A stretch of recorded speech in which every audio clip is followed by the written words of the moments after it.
Las universidades como instituciones en donde se genera y potencia el pensamiento crítico han jugado un papel importante en el desarrollo de la sociedad y de Colombia, configurando la historia misma del país en la construcción de la democracia, de la defensa de los derechos y de las libertades.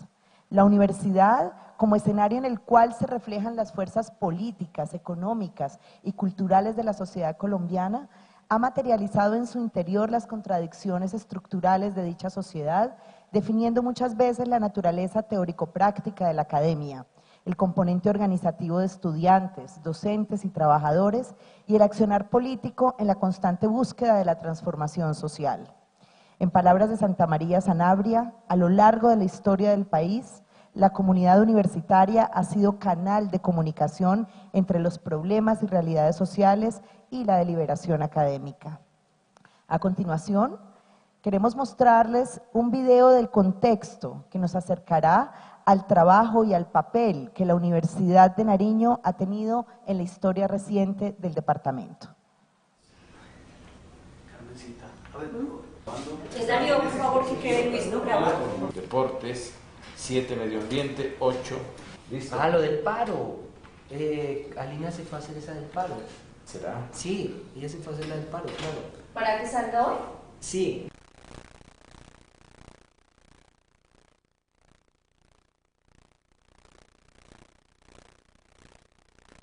Estamos hoy haciendo una jornada de protesta como estudiantes. Estamos en un futuro incierto, ya que no tenemos una educación de calidad comprometida con el pueblo y estamos mamados de que este país se lo dejen en manos de otros.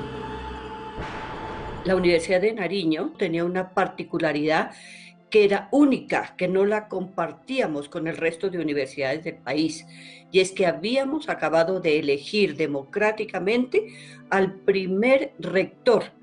La conquista de la autonomía universitaria era realmente una primera bandera que se levantó de una manera muy enérgica.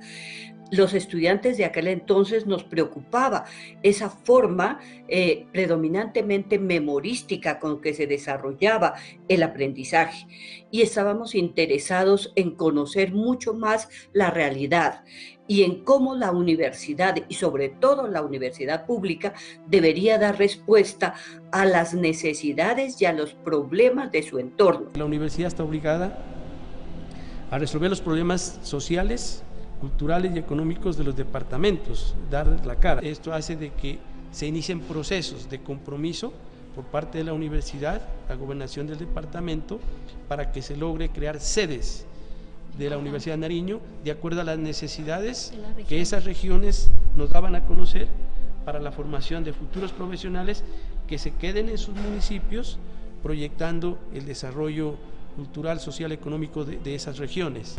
Se logran algunas reivindicaciones a nivel de territorios y pueblos indígenas, protestar frente a propuestas o proyectos de las petroleras en la zona de Tumaco, o digamos lo que podría representar un riesgo para los territorios de los pueblos indígenas. La influencia que tuvo el movimiento estudiantil frente a lo que se pretendía con el proyecto multipropósito Guamés, que era una amenaza prácticamente para la laguna como reserva natural, y que finalmente, gracias un poco a las protestas y a las manifestaciones y también a las interacciones de liderazgos muy importantes de esa época, se logró prácticamente desarticular ese proyecto. La Universidad de Nariño, como en la academia, nos formó para ser críticos. La universidad finalmente, en ese espíritu crítico, tiene que ir siempre a buscar transformar esas realidades en beneficio de su comunidad. Ser universitario, tener las reivindicaciones concretas como universidad y las reivindicaciones como sociedad.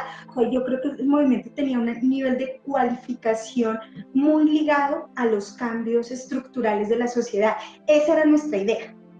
Es muy difícil desligar el movimiento estudiantil de todo el movimiento social. Básicamente la consigna en ese momento del movimiento estudiantil fue la educación al servicio del pueblo.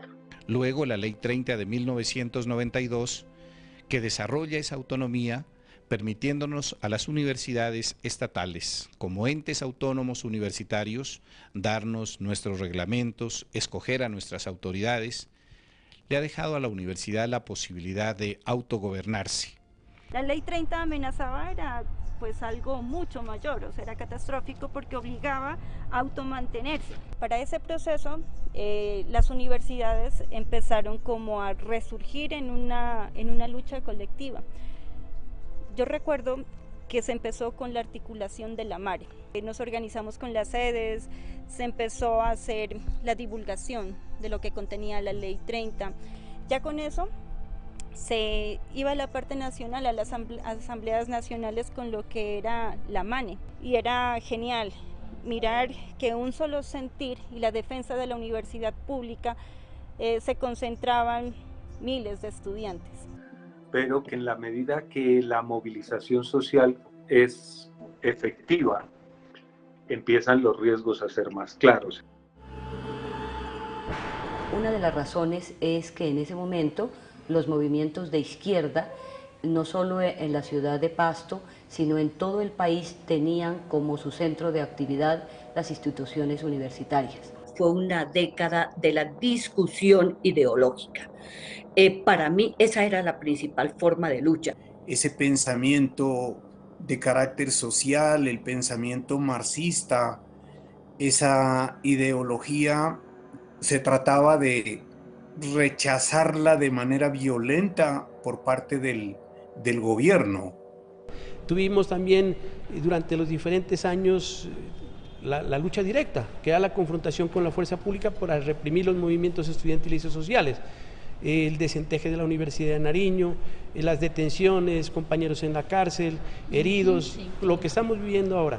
Pero sí nosotros logramos terminar ese proceso en la universidad y al exterior lograr nosotros con los movimientos sociales, con el Comité Cívico por Nariño, la parte social externa de la universidad, hacen que algunas cosas se reivindiquen por parte del gobierno nacional y que la comunidad tenga conciencia de las necesidades que tanto la están afectando. Infortunadamente, hacia finales de los 90, este movimiento estudiantil que venía con toda esa organización y con fuerza, se va a vincular también a esos procesos de paz que se vienen planteando. Los estudiantes de la Universidad de Nariño participaron en el evento del Caguán.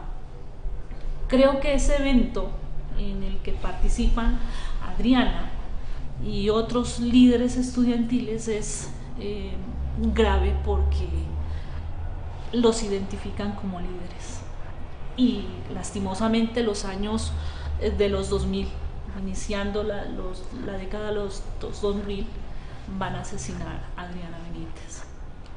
Viene la época paramilitar. ¿Por qué? ¿Por qué?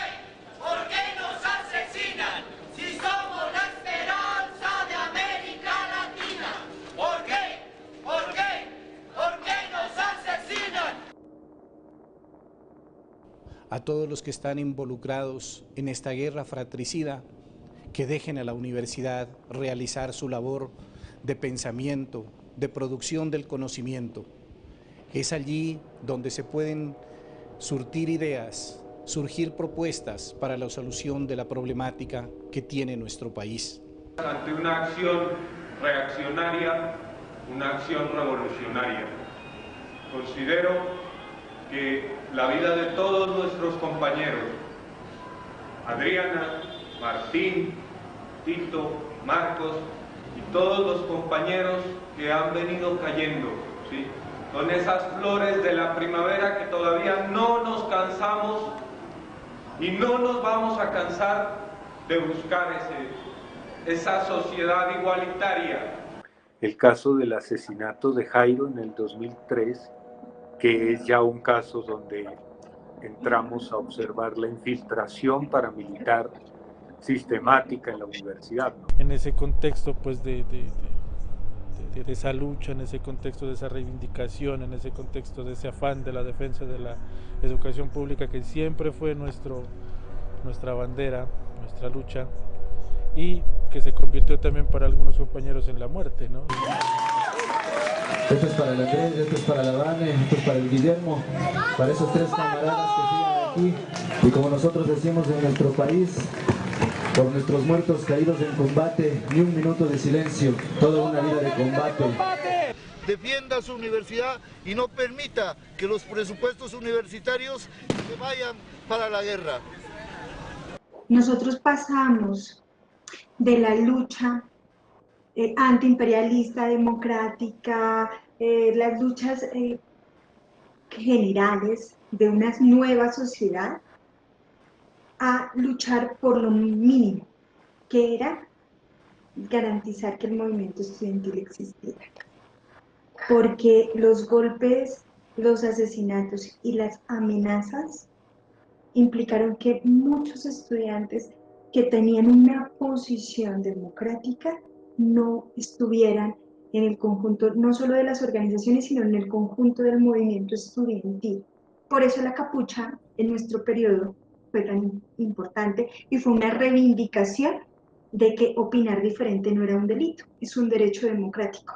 Volvimos a pelear por lo básico, la libertad de expresión. En la medida que la violencia arrecia y se cierne sobre nosotros, yo creo que empieza a cobrar mucha más fuerza la cuestión de cualificar esa pelea, cualificar esa forma en términos de afincarse más hacia el lado de la defensa de los derechos humanos, darse cuenta de la trampa que ha terminado siendo la violencia y buscar, por ejemplo, la cuestión de que se dé cumplimiento al derecho constitucional aquel de vivir en paz.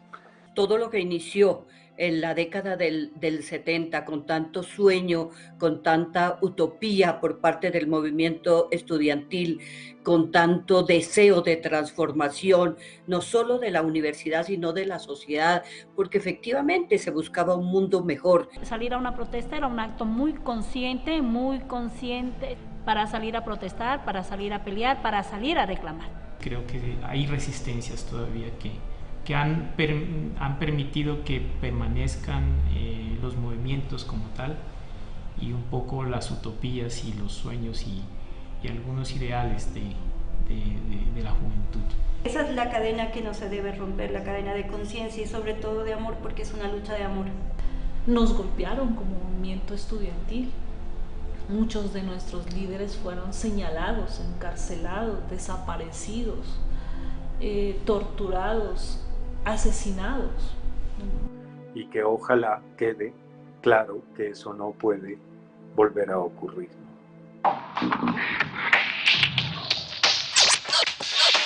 No tenemos una certeza de que es la paz, pero sabemos que la paz que la paz es libertad,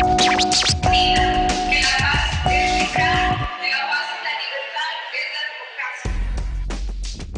Siento yo que esta generación deja un legado importantísimo frente a la importancia de combinar, de legitimar y de construir diferentes formas de lucha, que es del tropel, del arte, de la educación, de la misma palabra con la gente y de sentirnos pues cercanos y cercanas con el pueblo en general. La universidad la han peleado muchísimos compañeros antes que nosotros, que pública nos la entregaron y que pública la devolvimos, que esa fue una bandera que siempre manejamos y que no estuvo en discusión. Pues debe seguir conservándose y levantando nuestra voz de inconformismo, pero también construyendo alternativas de poder popular desde estos escenarios universitarios, pero también desde los barrios, desde los territorios, entendiendo pues que la construcción de un nuevo país, de una nueva Colombia, se centra en estas luchas colectivas por la vida digna.